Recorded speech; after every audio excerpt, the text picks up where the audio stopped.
Hey, Quilly companions. So, before I do my 2023 year in review, I thought to pick up where we last left off in my natural hair journey, where I kind of share with you guys where it all started back in 2009.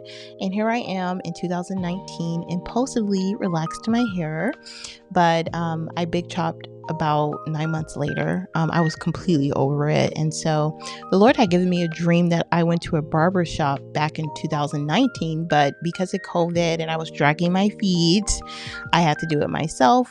But your hair eventually mellows out in terms of the shape. So yeah. Now 3 months post big chop, because what I was comfortable with was wearing braids or wigs for protective styling. I wasn't really ready to wear my own natural hair yet. I've been very candid with you guys about my journey towards loving my hair, and sometimes I just find that my hair has been a big factor in my spiritual growth as well, and it's been the secret door by which I've come to love myself fully. So it started with my hair. And so I praise Jesus for the healing and deliverance he's done in my life, because now I can't even imagine not loving my hair like this. That's so crazy. No one grows up, hating a feature of what they have. You usually learn that because of society. But I realized that, wow, I had just been missing out on so much joy and freedom of just being who God created me to be and look. So here I am now. I blew out my hair because I got it braided. This was the last time I actually installed braids, because realizing that I had fine, low density natural hair, this was not the most efficient hairstyle for me, or protective style.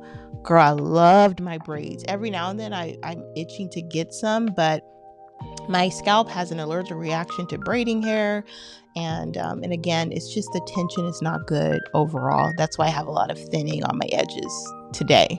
But after I've been able to twist my hair at this point, I started to wear wigs more so for the protective styling. Even though I don't have any photos, that's what I was doing. I would wash my hair about once a week, and then I would twist it and then wear my wigs.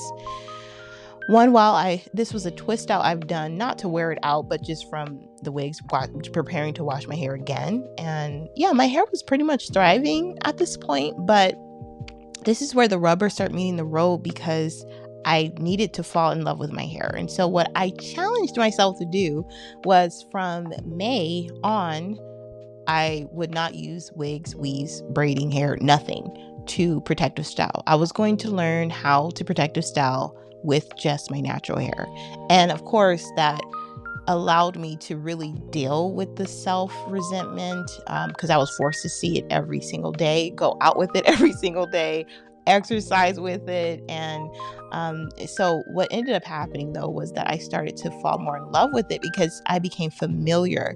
Whereas when you've been wearing wigs and stuff all your life and you start seeing something different, it can be a culture shock, best way I could put it. But I started to embrace it. I was taking more photos with my hair. Like, these are actually professional photos for my business. And so I definitely got more comfortable with it. The only thing I will say, though, is as I'm looking back on some of these pictures, this was also a time I started to heed the advice of licensed cosmetologists, and all of them were saying, you gotta trim your hair 3 to 4 times a month if you want to see, every 3 to 4 months if you want to see length retention and blah, blah, blah. So I was cutting my hair very regularly, but you guys know now, I don't trim my hair anymore. Especially, I don't need to. I don't wear my hair straight. I don't wear it relaxed. I don't wear color or dye, I just don't wear it out. It's in protective styles like 90% of the year. There's no need for me to cut my hair that often, but I didn't know better. I was just following, everybody else, instead of really taking the time to evaluate if what I'm doing is best for my hair. We like shortcuts. We like people to tell us what to do because it's easier that way, but it's not. It was to my detriment because when you look at some of these photos, 3 months in, 6 months in, there's not much growth really. And I thought for a minute that I had a slow growth rate.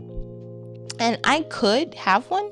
I'm not entirely sure. I'll know that for a fact in 2024 because I'm going to maintain not trimming my hair just maybe once a year. So I'll be able to tell really how slow or fast my growth rate is because I've been in mini braids for the past 3 months. It's hard to tell. Like, I don't know. I just don't know. So I'll try to be more detailed in my documentation next year, like having the same poses, same profile, same type of photos, so that the comparison is much easier to make. But at this point in my journey, I was just taking pictures whenever I was dealing with my hair just for documentation purposes. So I think I did a trim this month, and I also did a trim before my birthday. So it was just ridiculous, girl. I don't know why. I was scissors happy too. I love cutting my hair. Like, it's just so nice when you get started. But it was to my detriment because I lost a lot of length in the process. So yeah, but anyway, at this point I was doing my regimen again once a week. And that was way too often. I was in my hair, so I felt like that had a lot to do with it as well. But at this point, I was very, very comfortable with my hair. I enjoyed wearing it out. I did a 3-strand twist out for my birthday. I loved it. This is the style that has kept me motivated to growing my hair longer because I want to do a 3-strand twist out on long hair. So I can't wait to do it. But yeah, so I was wearing twists, and I think at this point in November I was doing my hair every 2 weeks just because I got lazy as well. So once a week was just way too much. But I was doing hot oil treatments at the time, but then I tried to take a nice try at the heat training regimen. I'm glad that didn't take because I'm sorry, I don't like straight hair. I don't like my natural hair straightened. It's just, and I cut my hair also in this photo, which is just crazy. I didn't even need to cut my hair, but I was doing it because it was straight. But yeah, there was I'm glad that I didn't like my hair straight. I look bald usually, and I lose so much volume in my hair. So I did it for several weeks, but I went right back to doing braids, medium-sized braids, before I got brave enough to do mini braids. But that's what I did, and I would wear my hair like this, and no wigs, no weave, nothing. So it was good. At this point, I was at the peak of just loving my hair and everything about it. So and I ended off the year with a nice little braid that I tried to do, and I took those out the next day because my scalp couldn't take it. So thank you guys so much for watching. Please check out this video here if you want to see more context of where this all started. I look forward to seeing you guys. Don't forget to like, comment, subscribe. You know the deal. I'll see you guys later. Bye.